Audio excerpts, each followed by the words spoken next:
నమస్తే, welcome to I news. నేను సోనియా. 4 సంవత్సరాల తర్వాత రష్యా అధ్యక్షుడు వ్లాదిమిర్ పుతిన్ భారత పర్యటనకు వస్తున్నారు. డిసెంబర్ 4 నుండి 5 వరకు భారత్ లో ఉండే పుతిన్ ప్రధాని నరేంద్ర మోదీతో చర్చలు జరపనున్నారు. ఈ యాన్యువల్ సమ్మిట్ లో ప్రపంచ రాజకీయాల నుంచి రక్షణ, ఇంధనం, అంతరిక్షం వరకు కీలక డీల్స్, అగ్రిమెంట్స్ పై సంతకాలయ్యే ఛాన్స్ ఉంది. ఇండియా రష్యా రిలేషన్స్ ను కొత్త లెవెల్ కు తీసుకెళ్లే ఆ ముఖ్య ఒప్పందాలు ఏంటో చూద్దాం.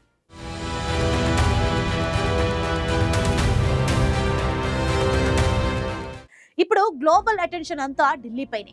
Bharat Russia special strategic partnerships ను ఈ పర్యటన మరింత బలోపేతం చేయనుంది.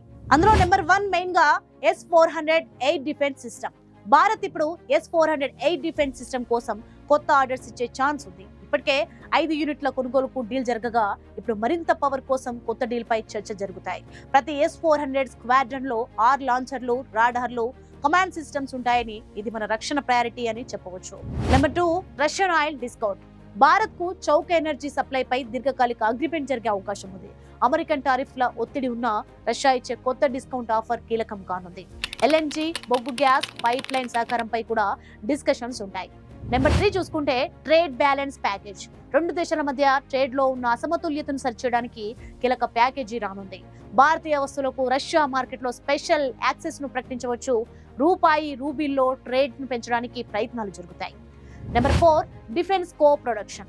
మేక్ ఇన్ ఇండియా స్కీమ్ లో భాగంగా డిఫెన్స్ ఎక్విప్మెంట్స్ ను జాయింట్ మ్యానుఫ్యాక్చరింగ్ చేసేందుకు కొత్త అనౌన్స్మెంట్లు రావచ్చు. AK-203 రైఫిళ్ల తయారీని వేగవంతం చేయడం, బ్రహ్మోస్ మిసైల్ తో పాటు ఫ్యూచర్ డిఫెన్స్ ప్రాజెక్ట్స్ పై కొత్త MOUలు ఉంటాయి. Number 5, nuclear energy space. Kudankulam nuclear plant కొత్త యూనిట్లపై పురోగతిని ప్రకటిస్తారు. స్మాల్ మాడ్యులర్ రియాక్టర్లు, ఫ్యూచర్ న్యూక్లియర్ ప్రాజెక్ట్స్ పై ఒప్పందాలు జరుగుతాయి. గగన్యాన్ మిషన్ కోసం రష్యా స్పేస్ ఏజెన్సీతో మరింత సహకారం, గ్లోనాస్ నావిక్ నేవిగేషన్ సిస్టమ్ సహకారంపై కూడా చర్చలు జరుగుతాయి. Number 6, RT India channel launch. Putin ఈ పర్యటనలో రష్యా ప్రభుత్వానికి చెందిన RT Russia today India channel ను లాంచ్ చేయనున్నారు. ఇది 2 దేశాల మధ్య మీడియా కోఆపరేషన్ లో కొత్త అధ్యాయం. Number 7, vision document. Special and privileged strategic partnership కు 25 ఏళ్లు పూర్తయిన సందర్భంగా 2 దేశాలు తదుపరి 10 ఏళ్ల కోసం ఒక విజన్ డాక్యుమెంట్ ను, స్ట్రాటజిక్ రోడ్ మ్యాప్ ను విడుదల చేసే ఛాన్స్ ఉంది. రష్యా భారత్ రిలేషన్స్ లో ఈ పుతిన్ పర్యటన అత్యంత కీలకమైనది.